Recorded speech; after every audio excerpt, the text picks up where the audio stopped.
안녕하세요. 뜨거운 여름입니다. 빡친국어 박규선 선생님이 나왔습니다. 오늘은 제가 작년 수능에 출제되었던 오버슈팅에 대한 경제지문, 사실은 경제지문 중심인데 글 전체 구성상 정책과 관련된 어떤 경제지문에 대해서 여러분과 분석을 같이 한번 읽어보려고 이렇게 나왔습니다. 명심할 것, 경제지문에 있어서는 딱 두 가지만 기억하자. 뭐라고? 어떤 상황에 대해서 적용하는 조건을 확인하고, 만약에 그 내용이 어떠한 개념과 개념끼리의 관계가 어떻게 이루어진다? 순차적 인과관계 형태로 이루어진다. 이 부분이 나오면 무조건 정리해서 옆에다 써놓든지 집중해서 그걸 각인시키면서 읽어야 돼. 자, 글을 읽어보겠어. 이 글은 첫 번째 단락. 우와, 엄청 기네. 첫 번째 단락에서 뭐를 잡는다? 글의 골격을 잡는다. 뭘 잡는다? 글의 골격을 잡고 글 전체의 틀을 딱 잡아줘. 그러니까 첫 단락에 이렇게 얘기하는 거야. 뭐가? 정부는 국민 생활에 영향을 미치는 활동의 총체인 정책의 목표를 효과적으로 달성하기 위해. 그러니까 한마디로 정부는 정책을 뭐한다? 효과적으로 달성하기 위해 국민 생활에 대하여 달성하기 위해 정책 수단의 특성을 고려하여 뭘 고려하여? 이 정책이 있으면 정책을 선택하는데 정책 수단의 무엇? 특성을 고려하여 뭐한다? 정책을 수행한다. 이 정책을 이건 그냥 끄집어서 정책을 뭐한다? 수행한다. 끝! 그러니까 이 글은 있잖아. 정부가 주체. 정부가 글 전체의 중심축에서 딱 끝까지 이끌어지고 뭐하고? 정책을 뭐한다? 수행한다 라는 내용으로 글이 골격이 딱 잡혔어. 그러니까 이 글의 완결된 형태를 지니려면 방과 같은 세 개의 축이 끝까지 이루어져야 되고 그 사이에 뭘 고려해? 정책 수단의 특성. 뭐라고? 정책 수단의 특성을 고려하기 때문에 그거에 대해서 바로 이끌어져 나오는 거야. 봐봐. 정책 수단은 강제성. 봐봐. 정책 수단은 강제성 직접성, 자동성, 무엇? 가시성의 몇 가지? 네 가지 측면에서 다양한 특성을 가져.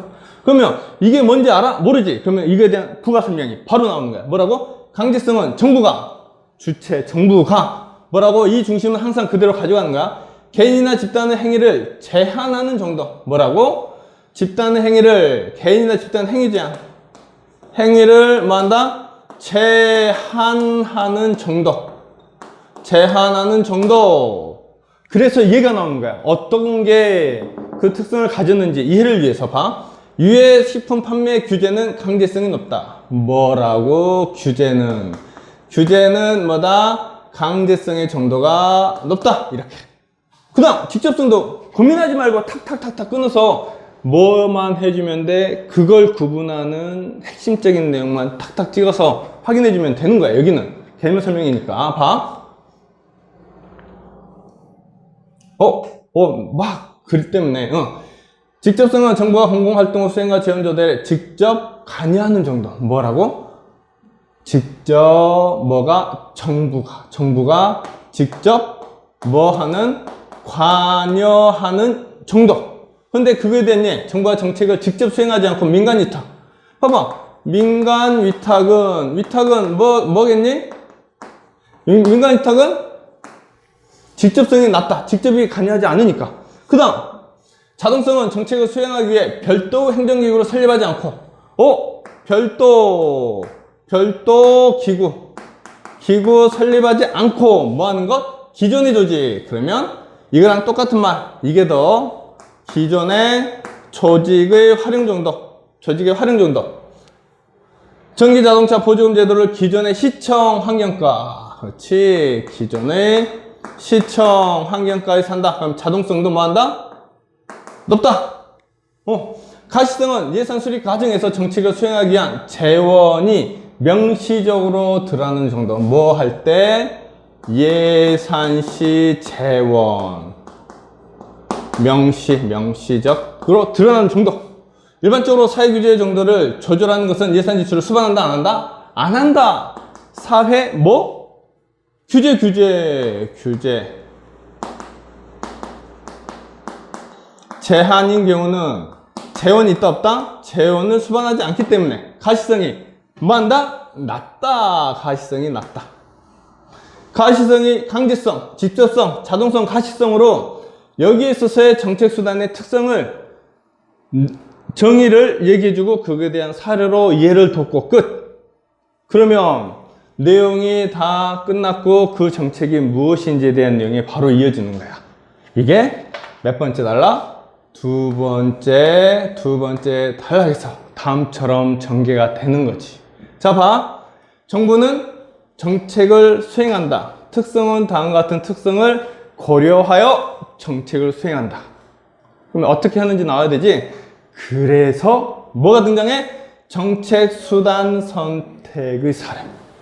정부가 정책 수단을 수행하기 위해서 선택을 해야 되지. 그 사례가 무엇과 관련돼서? 환율과 관련된 경제 현상을 살펴보자. 무엇? 국민 생활과 관련된 것 중에 여기에서 무엇?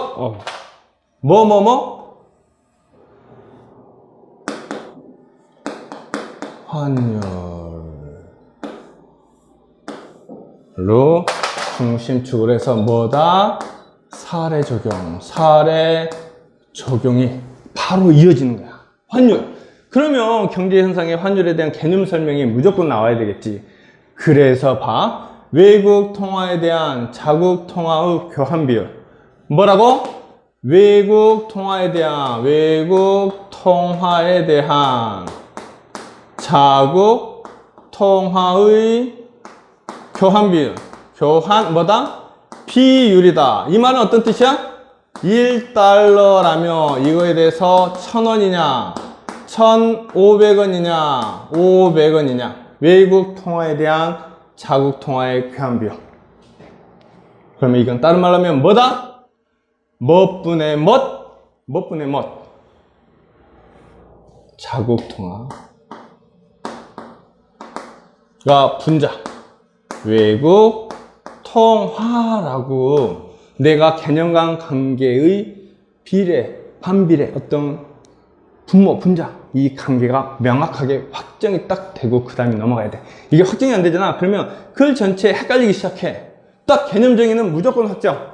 그래서 봐. 의미하는 환율은 장기적으로 한 국가의 생산성과 물가 등 기초 경제 여건을 반영하는 수준으로 수렴. 그래서 이 환율은 장기 뭐 한다? 한 국가의 생산성과 물가 등 기초 경제 여건, 생산성, 물가 등 기초 경제 여건에 뭐 하는 것으로 반영하는 것으로 뭐 한다? 수렴한다. 그럼 무슨 뜻이야? 환율과 뭐는 같다? 기초 경제 여건이 같다라는 것. 환율과 기초 경제 여건이 같다라는 말을 여기서 해버리는 거고 수렴하니까. 그 다음에 봐. 단기적으로는 뭐 한다? 환율은 이와 괴리되어 뭐 한다? 뭐와 괴리돼? 이거와 괴리. 수렴한다, 수렴하지 않는다, 수렴하지 않는다. 괴리되어 움직이는 경우 만약에 환율이 예상과는 다른 방향으로 움직이거나 또는 비록 예상과 같은 방향으로 움직이더라도 변동폭이 예상보다 크게 나타날 경우 위험에 노출된다. 위험에 노출되니 정책을 해야 된다. 괴리되는 경우가 몇 가지? 하나, 무엇? 다른 방향. 예상과 무엇? 다른 방향. 두 번째, 예상과 같은 그러나 뭐 크게 예상보다 크게 나타날 경우 뭐가? 폭이 경제주체들은 위험에 노출된다. 무엇? 이 경우 뭐 한다? 위험에 노출되니 뭐 해야 돼? 이거야. 그래서 환율과 주가 등 경제 변수가 단기에 지나치게 상승 또는 하락하는 현상을 뭘 한다? 오버슈팅을 하고 이 환율의 개념에서 이 전체의 중심축이 되는 개념이 딱 하나 나오는데 이게 뭐다? 오버슈팅이라는 개념이 나온 거야. 뭐하는 것? 예상보다 크거나 작게 급락하는 경우 오버슈팅, 지나치게 상승. 뭐가? 환율이나 주가 등 경제 변수. 자, 환율이나 주가 등이 뭐라고? 크게, 지나치게 뭐하는 거? 상승. 이것만 기억하면 땡. 뭐? 하락. 상승과 하락하는 경우고, 여기에서 포인트는 지나치게라는 거지. 예상과 같은 방향인데 크게 라는 거니까. 오버슈팅을 한다. 오버슈팅의 개념이 딱 정리됐네. 뭐 때문에? 환율의 장기, 단기에 대한 개념으로 어떻게? 단기에. 그러면 이러한 오버슈팅은 물가 경직성 또는 금융시장 변동에 따른 불안 심리 등에 촉발된다. 개념 정의 1, 2. 뭐야? 원인. 뭐? 물가 경직성. 봐봐. 물가 경직성과 무엇? 불안 심리. 불안 심리 때문에 촉발된다. 그럼 뭐니? 이게 원인이야. 그러면 해결책은 뭐니? 원인을 없애는 것. 그러면 원인을 없애려면 그게 왜 일어났는지 알아야 되겠지? 이거에 대한 설명이 무조건 이루어진다는 뜻이야. 원인이잖아. 그래야 뭐가 나와? 정책이 나오는 거야. 원인, 정책. 그래서 그 다음 봐봐. 여기서 물가 경직성은 시장에서 가격이 조정되기 어려운 정도. 정의까지 딱 해주는 거야.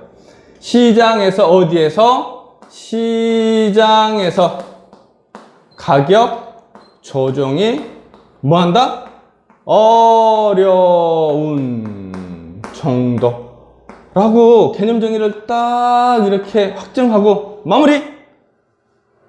그러면 너희들 생각에 봐봐. 정책을 해야 돼. 그러면 그 원인은 뭐야? 오버슈팅이 국민 생활에 경제 형성에 문제를 일으켰어. 그 원인이 물가 경직성과 불안 심리인데 불안 심리를 없애면 되고, 경직성에 대해서 원인이라고 얘기했어. 가격 조정이 어려워. 그러면 가격 조정이 어떻게 어려운지에 대한 설명이 나와야 되겠지.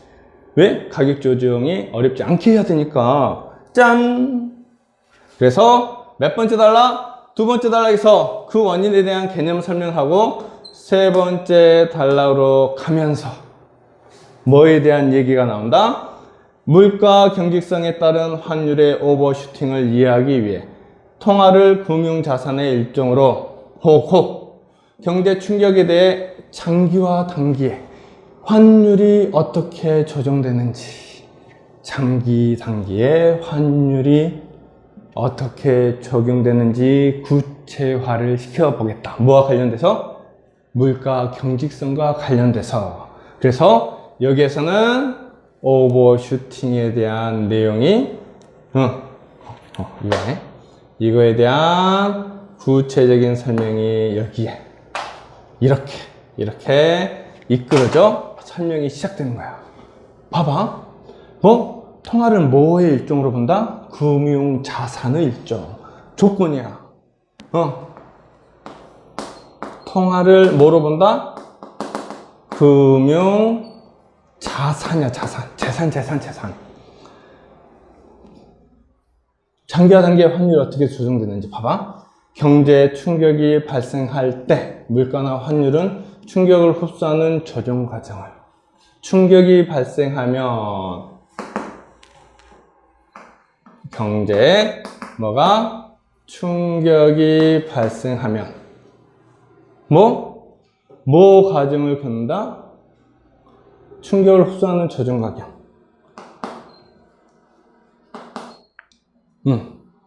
환율은 충격 흡수에 뭐 갖는다? 조정 과정을 갖는다. 조정 과정. 그러면 뭐 해야 되겠니?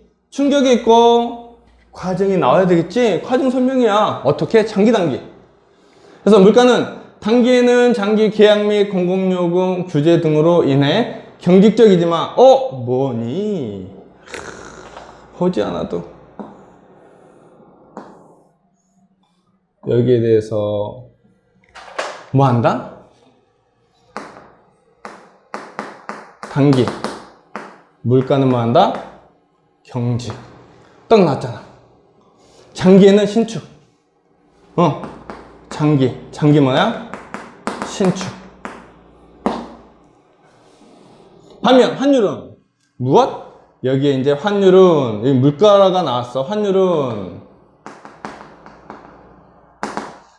단기에도 신축적인 조정이다. 가능하고 이러한 물가와 환율의 조정 속도 차이가 오버슈팅을 발생한다. 그럼 딱 봐봐. 단기의 환율은 여기에 단기가 있으니까 단기에 뭐 한다? 신축이 가능하고 이러한 물가와 환율의 조정 속도 차이가 오버슈팅.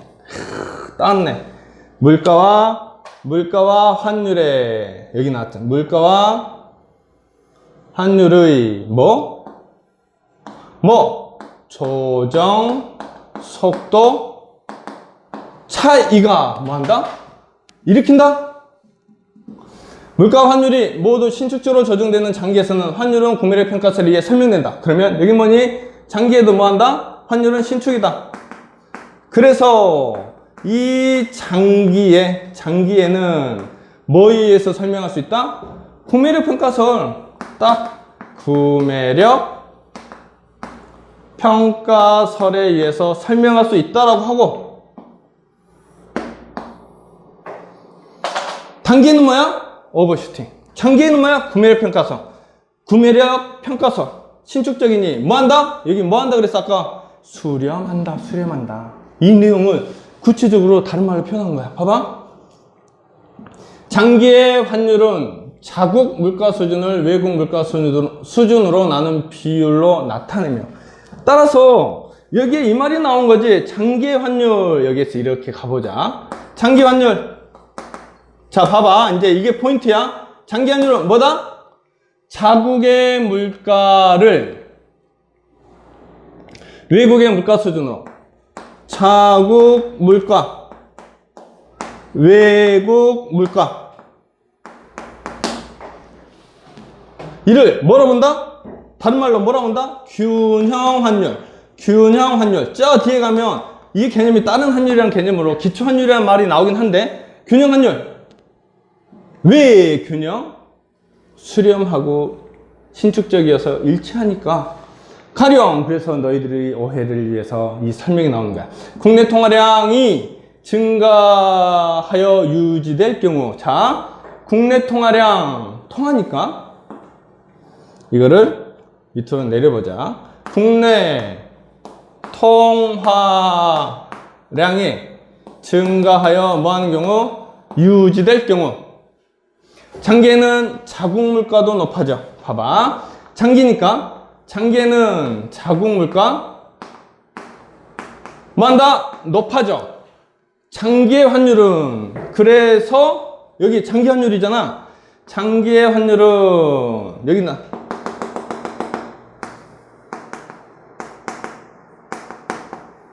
뭐 한다? 상승한다. 이때 통화량을 물가로 나눈 실질 통화량은 변하지 않는다. 이때 봐봐. 이때 장기 환율, 여기 장기 환율이니까 뭐는 실질 통화량은 뭐 한다? 변하지 않는다. 이 써놓게. 변하지 않는다. 왜? 물가로 나눈 실질 통화량은 뭐니까? 물가분의 통화량이니. 자, 봐봐. 통화량이 증가했어. 자국 물가가 증가해. 물가 증가. 통화량 증가, 자국 물가 증가. 증가 정도가 똑같네. 변하지 않는. 뭐만 변한다? 환율만 변한다. 끝. 뭐는 변하지 않는다? 실질 통화량은 변하지 않는다. 언제? 장기에. 뭐는 변한다? 장기 환율은 상승한다. 뭐에 따라? 예상된 범위로. 끝. 세 번째 단락. 와, 세 번째 단락까지 이렇게 길어. 그 다음에 4단락. 그런데 자, 말하지 않은 거 장기만 얘기했지? 단기를 얘기하지 않았어. 그래서 단기 얘기가 4번째 단락에 뭐에 대한, 여기는 장기, 여기는 뭐야? 단기가 다음처럼 이렇게 설명이 나오는 거야. 똑같아. 봐봐, 여기서 뭐라 그랬어? 읽지 않더라도 다음 내용이 확정되는 거야. 뭐라 그랬어? 물가가 경직이다. 국내 통화량이 상승하에서 유지될 때 물가가 경직이면 어떻게 되겠니? 물가가 경직이면 뭐가 증가해? 물가가 경직이면 뭐가 증가해? 실질 통화량이 증가하겠네. 뭐 이런 식의 내용이 저절로 이끌어지겠지. 한번 봐보자. 물가 경직성으로 인해 구매력 평가설에 기초한 환율과는 다른 움직임. 구매력 평가설은 언제? 장기니까 당연히 다르겠지. 오버슈팅이 발생할 수 있다. 따라서 오버슈팅은 뭐의 영역? 발생 가능하다. 꼭 발생한다라는 게 아니라 발생 가능해. 그러면 발생하지 않는 경우는 뭐? 물가가 경직적이지 않은 경우. 이게 내재적으로 들어가 있는 거야. 그래서 가능하다는 말로 딱 나오고, 가령 국내 통화량이 증가하여 유지될 경우, 똑같이 가네. 국내 통화량이 이제 중요하니까 한번 봐보자. 국내 통화량 증가하여 유지될 경우 물가가 경직적이어서 실질 통화량은 증가하고, 물가가 경직적이니 이게 증가했으니까 실질 통화량이 증가하고. 딱 나왔네. 실질 당연히 증가하겠지. 통화량이 증가하고. 그대로 따라가면 돼. 시장 금리는 하락해. 기존에 나와 있지 않는 새로운 개념이 나오네. 통화량 증가는 뭐한다? 시장 금리가 뭐한다? 하락시켜. 이제 여기에서 중요한 포인트가 나와. 뭐? 시장 금리 하락이 어떤 영향을 주느냐? 뭐에? 환율에. 환율은 뭐와 뭐의 관계? 자국과 외국과 관계. 그래서 당연하게 봐봐. 국가 간 자본 이동이 자유로운 상황에서, 새로운 상황이 주네. 국가 간, 여기에 조건이 국가 간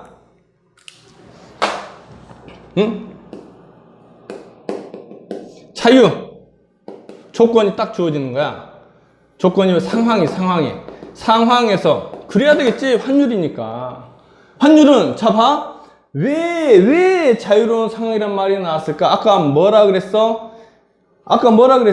시장에서의 가격 조정. 정부가 아직 개입을 안 했어. 정부가 정책을 수립하지 않았어. 그래서 여기 있는 말이 이렇게, 여기 있는 말이 있잖아. 여기 있는 말이 사실은 이 말을 대변하는 거야. 그러면서 글이 전개되는 거야. 봐봐. 신규 해외 투자. 봐봐. 단기성 시장금리 하락은 투자의 기대 수익률 하락. 단기성 외국인 투자자금 빠져나가거나 신규 해외 투자자금 유입을 위축. 그럼 뭐니? 이런 경우 금리가 하락하니 뭐 한다? 뭐야? 뭐 한다? 단기성 투자자금. 그렇지. 단기성 투자자금. 투자자금이 뭐하고? 그리고 신규 투자가 들어온다, 안 들어온다? 안 들어온다. 위축되는 결과 초래. 이 과정에서 자국 통화의 가치는 하락하고, 봐봐. 이 과정이 뭐요? 자국 통화 가치는 하락하고, 뭐 한다? 통화 가치 하락은 뭐랑 똑같다? 환율의 상승. 자, 이게 뭘 이끌었다? 이게 뭘 이끈다? 환율을 뭘 이끈다? 상승을 이끈다 라고 딱 정리가 딱 됐네. 이 말의 의미는 뭘까? 통화량의 증가로 인한 효과는 물가가 신축적인 경우에 예상되는 환율 상승에, 물가가 신축되는 경우에 예상되는 장기 균형, 수렴되는 예상되는 거 상승에 금리 하락에 따른 자금의 해외 유출이 유발하는 추가적인 환율 상승. 이건 뭐라고? 추가적 환율 상승. 플러스 뭐다? 예상이 플러스가 되어서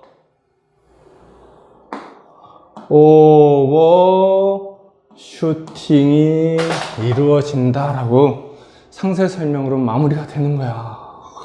글이 너무 길어. 그러나 뭐? 첫 번째 단락, 두 번째 단락, 세 번째 단락, 개념적, 네 번째 단락, 여기에서 말하는 장기의 반대적인 장기의 기본적인 틀에 어긋나는 것을 설명함으로써 구분하기 때문에 이 글은 읽으면서 확정이 되는 거야. 그러면서 봐. 이 과정에서 딱 상승, 통화량 증가로 인한 물가는, 통화량 증가로 인한 효과는 물가가 신축적인 경우에 예상되는 환율 상승에 금리 하락에 따른 자금의 해외 유출이 유발하는 추가적인 환율 상승이 더해진 것으로 나타난다. 이러한 추가적인 상승 현상이 환율의 오버슈팅인데, 오버슈팅의 정도 및 지속성은 뭐 때문에 이루어진다? 아까 원인 뭐? 경직성. 클수록. 그 다음에 이거는 체크하지 않아도 아는 거야. 뭐?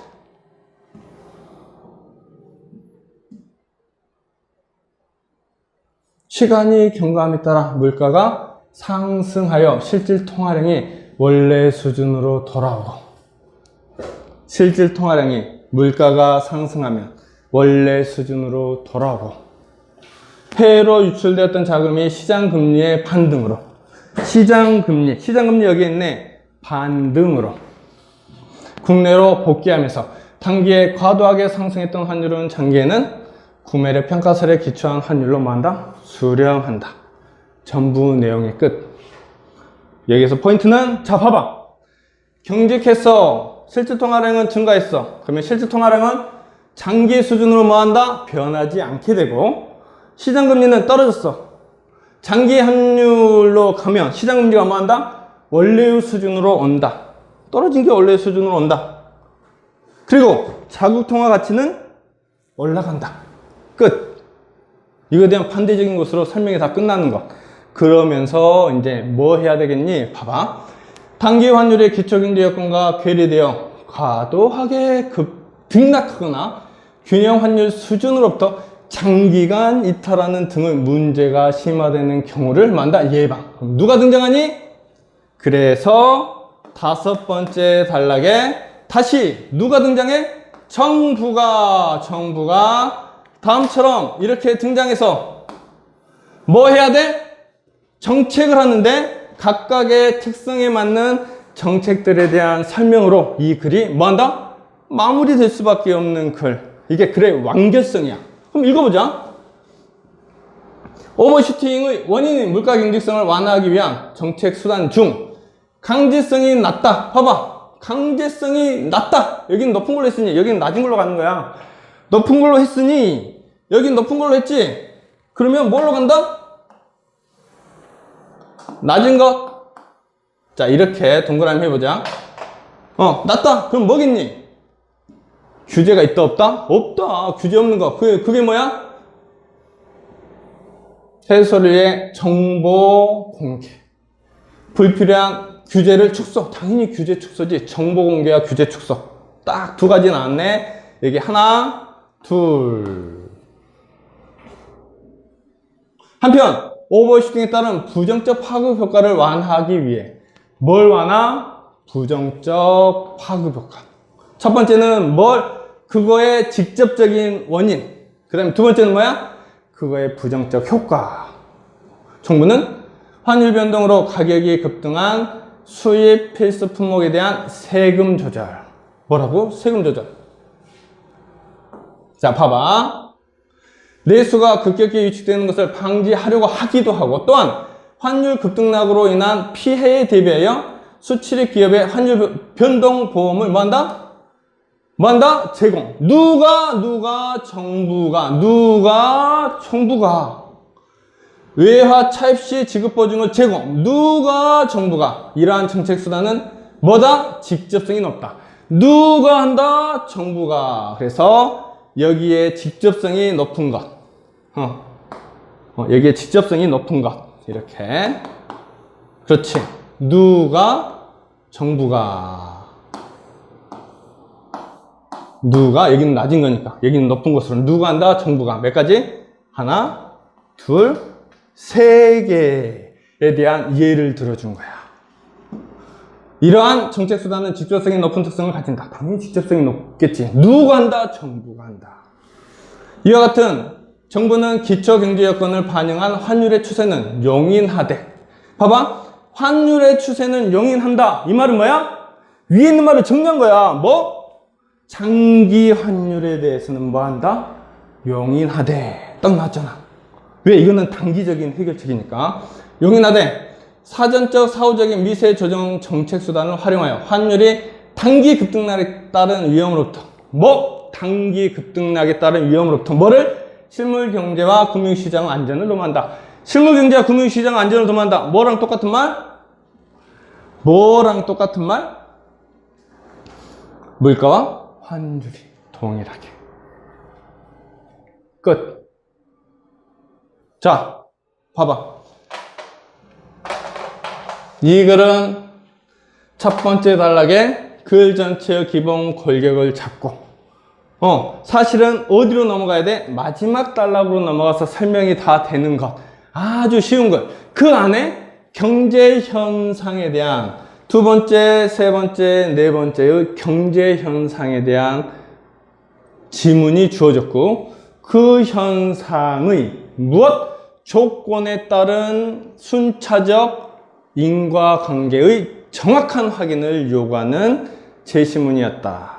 이게 확인이 안 되면 글 이해가 안 돼서 문제는 무조건 다 틀리게 돼 있어. 알겠지? 그러시고, 자, 봐. 이제 문제로 들어간다. 자, 국어 문제는 이렇게 내가 분석이 돼서 정리가 되어야 완벽하게 틀린 원인을 찾을 수 있어. 특히 경제 지문인 경우. 모호한 것 하나도 없어. 자, 봐. 이거에 많이 틀렸던 것 중에 하나 27번. 너희들이 많이 틀린 것만 확인할 거야. 그리고 나머지는 여러분이 확인하면 돼. 선생님 틀린 것만 확인할 테니까. 자, 봐. 이해로 적절하지 않은 것은 1번부터 확인해보자. 국내 통화량이 증가해 유지될 경우 어디에 있어? 여기 있네. 국내 통화량이 유지되어 증가. 장기와 단기에 대한 내용. 장기에는 실질 통화량이 변하지 않는다. 장기 실질 통화량이 변한다 안 변한다? 안 변한다. 변하지 않는다. 장기의 환율도 변함이 없다. 자, 장기 환율은 뭐라 그랬어? 장기 환율 오른다. 내용일치네. 변함이 없다. 이게 틀린 것. 끝. 나머지는 다 맞은 말이야. 봐봐. 물가가 실질적인 경우가 경직적인 경우에 비해 국내 통화량 증가에 따른 국내 시장 금리 하락폭이 뭐 할 것이다? 작을 것이다. 어디가 크다 그랬어? 단기에 크다 그랬지? 그러니까 당연히 맞는 말이지. 장기에는 이거에 대해서 뭐 한다? 신축적으로 변하니까 바로 뭐 한다? 변동한다. 나머지도 똑같은 제시문의 내용인 거야. 제시문에 그대로 다 있어. 이건 너희들이 확인할 거야. 자, 그 다음 봐봐. 윗글을 바탕으로 내용일치. 보기의 A국 경제 상황에 대한 경제학자 가부견해. 뭐라고? 가부견해를 추론했어. 그럼 가부견해를 뭐라고? 여기에서 말한 내용과 연관시켜서 설명해 보아라. A국 경제학자 가부는 자국의 경제 상황을 다음과 같이 진다. 봐봐. 금융시장 불안의 여파로 A국의 주식, 채권 등 금융자산의 가격 하락에 대한 우려가 확산되면서 안전자산으로 인식하는 B국의 채권에 대한 수요가 증가. 그럼 뭐니? 금융자산의 가격이 하락. 어디에 있어? 이 내용이네. 이 내용. 뭐가 하락? 여기 시장금리가 하락했다 이거네. 시장금리 하락. 제시문의 내용을 그대로 딱 확정만 해주면 돼. 그거에 대한 사례이기 때문에. B국에 대한 채권의 수요가 증가. 빠져나가겠지? 맞네. 이로 인해 외환시장에서는 A국에 투자하고 있던 단기성 외국인 자금이 B국으로 유출. A국 환율이 급등. 유출되면 뭐 한다고 그랬어? 유출. 환율 뭐 하라고? 급등. 오버슈팅이네. B국에서는 이거에 대한 반대 현상. 해외 자금 유입에 따른, 봐봐, 유입이 됐지? 통화량 증가. 미국의 시장금리가 변동할 것으로 예상. 통화량이 증가하니까 여기보다 더 높아서 갔지만 뭐 한다?